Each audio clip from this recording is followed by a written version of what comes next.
أما بعد فعن عبد الرحمن بن أبي قراد الأنصاري رضي الله تعالى عنه أن النبي صلى الله تعالى عليه وسلم توضأ ذات يوم فجعل أصحابه يتمسحون بوضوئه، فقال رسول الله صلى الله عليه وسلم: ما يحملكم على هذا؟ قالوا: حب الله ورسوله. فقال رسول الله صلى الله تعالى عليه وسلم: من سره أن يحب الله ورسوله أو يحبه الله ورسوله فليصدق في حديثه إذا حدث وليؤدي أمانته إذا اؤتمن وليحسن جوار من جاره، أو كما قال عليه الصلاة والسلام. معزز علماء کرام، محترم حاضرین، بھائیوں اور بزرگوں، یہ جمعے کے بعد کا وقت عام طور پر لوگوں کی مصروفیت کا ہوتا ہے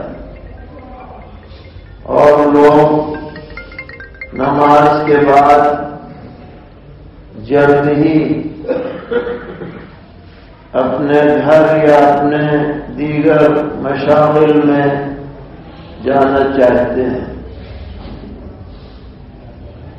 اس کے باوجود آپ حضرات نے اتنی بڑی تعداد میں یہاں جمع ہو کر وقت کی قربانی دی ہے، یہ بہت قابل قدر ہے۔ اللہ تعالی جزائے خیر عطا فرمائے اور اس مجلس کو قبول فرمائے۔ تو کوئی لمبی چوڑی بات کرنی نہیں ہے، ایک حدیث آپ کے سامنے پڑھی گئی ہے اور امید ہے کہ آپ نے پہلے بھی سن رکھی ہوگی، کوئی نئی بات نہیں ہے۔ ایک انصاری صحابی ہیں عبد الرحمن ابن ابی قراد رضی اللہ تعالی عنہ، وہ فرماتے ہیں کہ ایک مرتبہ پیارے آقا صلی اللہ تعالی علیہ وسلم نے وضو فرمایا، تو ہم اور آپ جب وضو کرتے ہیں تو حال یہ ہوتا ہے کہ اگر ہماری چھینٹیں بھی برابر والے کو لگ جائیں تو اس کی آنکھیں لال پیلی ہونی شروع ہو جاتی ہیں۔ قاعدے سے وضو نہیں کر رہے، تمیز نہیں ہے تمہیں،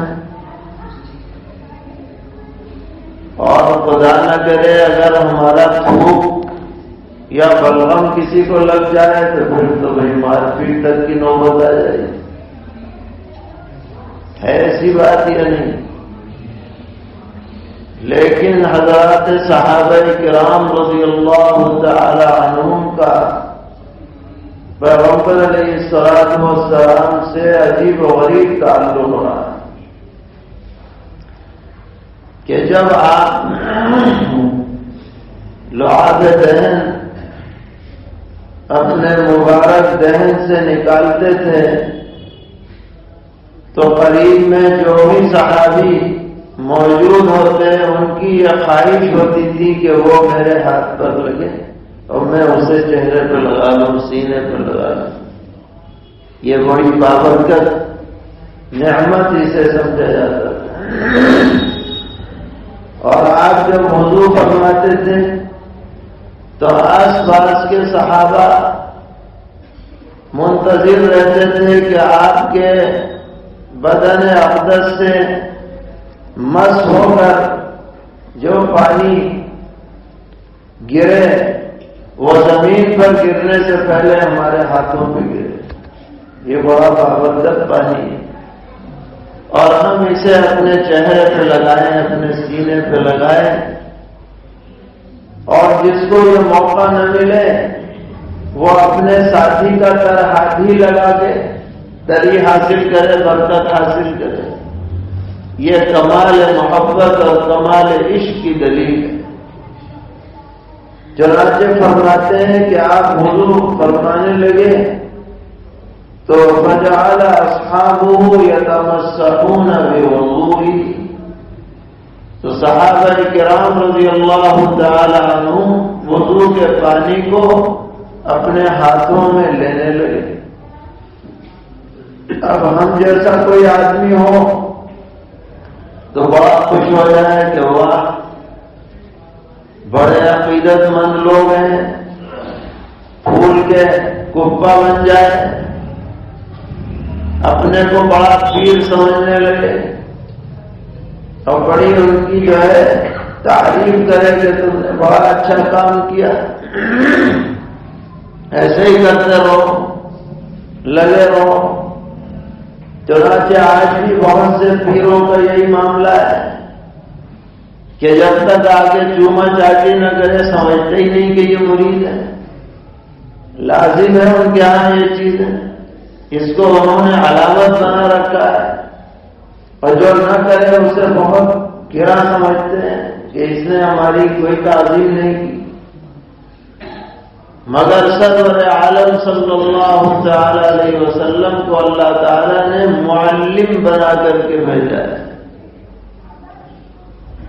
آپ نے امت کی صحیح رہنمائی فرمائی، صحیح رخ پر امت کو ڈالا ہے۔ یہ نہیں کہ بس اسی پہ لگے رہو، کام وام کچھ نہ کرو، بس وضو کے پانی کو لیتے رہو، اسی سے محبت کا اظہار کرتے رہو، بلکہ آپ نے صحیح رخ امت کو عطا کیا کہ یہ ظاہری جمع خرچ چلنے والا نہیں ہے۔ آپ نے پوچھا صحابہ سے، بھائی یہ کیا معاملہ ہے؟ ما یحملکم علی ھذا، کیا بات ہے جس نے تمہیں اس پر آمادہ کیا جو تم عمل کر رہے ہو؟ انہوں نے یک زبان یہ فرمایا کہ حب اللہ و رسولہ، ہمارے دل میں اللہ کی محبت ہے، اللہ کے رسول کی محبت ہے، اس لیے ہم ایسا کر رہے ہیں۔ تو آپ نے یہ نہیں فرمایا کہ ہاں بھائی کرتے رہو، بلکہ آپ نے ہدایت دی اور فرمایا من سرہ ان یحب اللہ ورسولہ او یحبہ اللہ ورسولہ، جسے یہ بات اچھی لگے کہ وہ اللہ اور اس کے رسول سے محبت کرے، یا اللہ اور اس کے رسول کا منظور نظر اور محبوب بن جائے، اسے 3 کام کرنے پڑیں گے، خالی دعوے سے کام نہیں چلے۔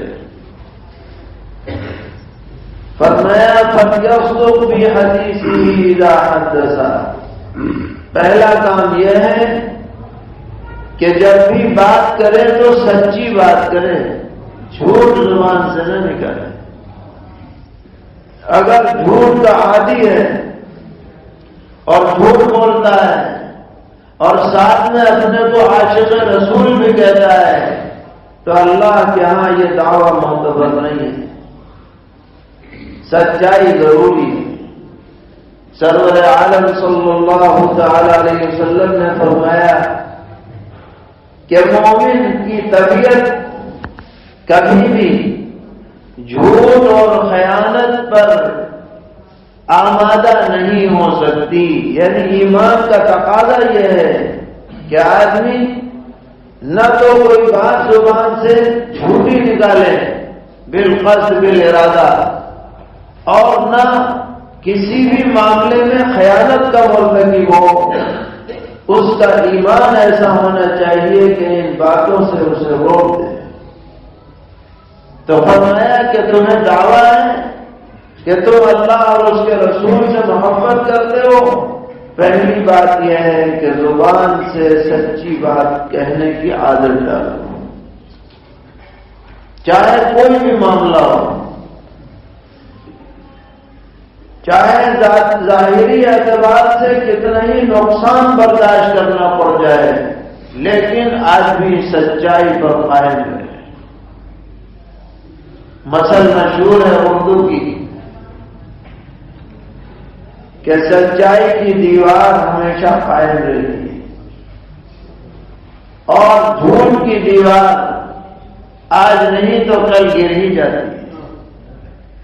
ایک جھوٹ کو صحیح کرنے کے لیے دسیوں جھوٹ آدمی بولتا ہے، لیکن بالآخر جھوٹ جھوٹ ہی ہوتا ہے۔ سب سے بڑی جو نقصان کی بات آتی ہے جھوٹ کی وجہ سے کہ جھوٹا آدمی کبھی دلی اعتبار سے مطمئن نہیں رہ سکتا، ہمیشہ ٹینشن میں رہے گا، کب بات کھل جائے، کب ایسا ہو جائے۔ اور سچا آدمی چاہے کچھ بھی حال ہو اطمینان سے رہے گا کہ میں سچائی پر قائم ہوں۔ اس لیے آپ نے فرمایا محبت کا دعویٰ تو آسان ہے، لیکن اس معیار پر اترنا پڑے گا کہ جو بھی بات زبان سے نکالو تو سچی بات نکالو۔ فَلْيَصْدُقْ بِحَدِيثِهِ إِذَا حَدَّثَ۔ فرمایا دوسرے نمبر پر وَلْيُؤَدِّ أَمَانَتَهُ إِذَا اؤْتُمِنَ۔ اگر تمہیں اللہ اور اس کے رسول سے محبت کرنی اچھی لگتی ہے، تم عاشق بننا چاہتے ہو اللہ اور اس کے رسول کے، تم محبوب بننا چاہتے ہو، تو اگر تمہیں امین بنایا جائے تو امانت جو کی تم ادا کرو، امانت میں خیانت نہ کرو۔ اس کا ظاہری مفہوم تو یہی ہے کہ ہمارے پاس کوئی چیز کسی نے اپنی امانت رکھوائی، جب وہ آئے ہم جو کہ تم واپس کرو،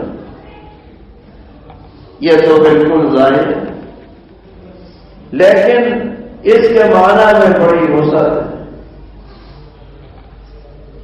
دیکھا جائے تو اللہ تعالیٰ نے ہمیں جو نعمتیں عطا کی ہیں اعضاء و جوارح کی شکل میں، یہ بھی اللہ کی امانتیں ہیں، ہم اس کے مالک نہیں۔ ان کو صحیح جگہ پر خرچ کرنا امانت داری ہے، ان کا غلط استعمال گناہوں میں انہیں لگانا یہ خیانت ہے۔ ہاتھ ہو، پیر ہو، زبان ہو، آنکھ ہو، کان ہو یا دیگر اعضاء ہو، اللہ کے بتائے ہوئے راستے طریقے پر خرچ کرنا، صرف کرنا، استعمال کرنا، یہ امانت کا تقاضا ہے جو محبت رسول کی شرط ہے۔ اور آدمی اس میں کوتاہی کرے، دعویٰ محبت کا کرے اور آنکھوں سے غلط مناظر دیکھے، دعویٰ محبت رسول کا کرے اور کانوں سے گانے باجے سنے، دعویٰ محبت رسول کا کرے اور زبان سے اور پھول بکے، دعویٰ محبت رسول کا کرے اور ہاتھ پیروں سے گناہ کرے، تو اللہ تعالیٰ کو کوئی دھوکہ نہیں دے سکتا ہے اور اللہ سے کوئی چیز مخفی نہیں۔ چاہے تم اندھیرے میں کرو، اجالوں میں کرو، تنہائی میں کرو، لوگوں کے مجمع میں کرو، اللہ کو سب پتہ ہے، ریکارڈ سب تیار ہو رہا ہے۔ بچے گا وہی جو امانت داری کے ساتھ زندگی گزارے۔ وَلْيُؤَدِّ أَمَانَتَهُ إِلَى الدُّنْيَا۔ اور تیسرے نمبر پر فرمایا وَلْيُحْسِنْ جَوَارَ مَنْ جَاوَرَ۔ اپنے پڑوسیوں کے ساتھ اچھا برتاؤ کرو. پڑوسی چاہے آپ کا رشتہ دار ہو یا اجنبی ہو یا غیر مذہب والا کیوں نہ ہو، اگر وہ پڑوسی ہے تو بحیثیت پڑوسی ہونے کے وہ ہماری طرف سے احسان کا مستحق ہے.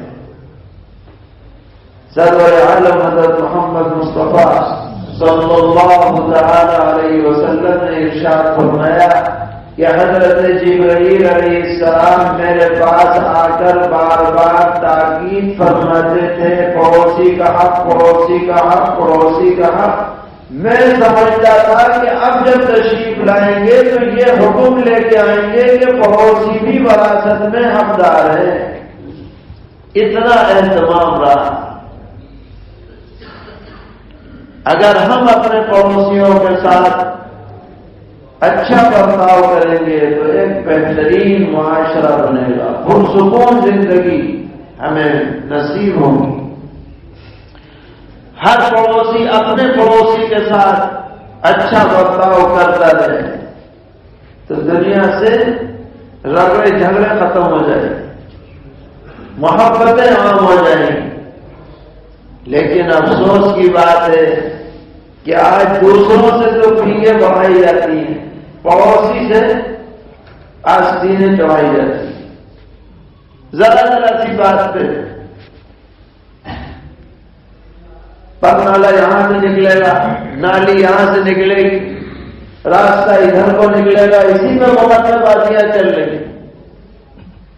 ذرا ذرا سی ایک ایک انچ کے لیے لوگ لڑ رہے ہیں. حیرت، دوسروں سے محبتیں ہو رہی، تعلقات بڑھائے جا رہے ہیں. تو پیغمبر علیہ السلام نے یہ 3 معیار بتلائے. اگر دعویٰ ہے محبت کا تو ان 3 معیاروں پر کھڑے ہو تو سمجھا جائے گا کہ تمہارا دعویٰ درست ہے. ہم میں سے ہر آدمی کو خود اپنا محاسبہ کرنا چاہیے، جائزہ لینا چاہیے اور ان تینوں باتوں پر مضبوطی سے قائم رہنا ہے. ہر حالت میں سچائی، امانت داری اور حسن خلق، پڑوسیوں کے ساتھ اچھا برتاؤ. کوتاہی ہوئی ہو، اللہ کے حق میں کوتاہی ہوئی اس سے معافی مانگی جائے، بندوں کے حق میں کوتاہی ہوئی ہو تو اس کو ادا کیا جائے یا معافی چاہ لی جائے. جانے سے پہلے ہمارا معاملہ اللہ سے بھی صاف ہونا چاہیے، بندوں سے بھی صاف ہونا چاہیے، وہی آدمی کامیاب ہے. اللہ تعالیٰ ہم سب کو کہنے سننے سے زیادہ عمل کی توفیق عطا فرمائے اور اس مجلس کو بھی محب قبول فرمائے. اس شہر پر، اس علاقے پر رحمتوں کا نزول فرمائے اور مسلم کے شرور سے حفاظت فرمائے.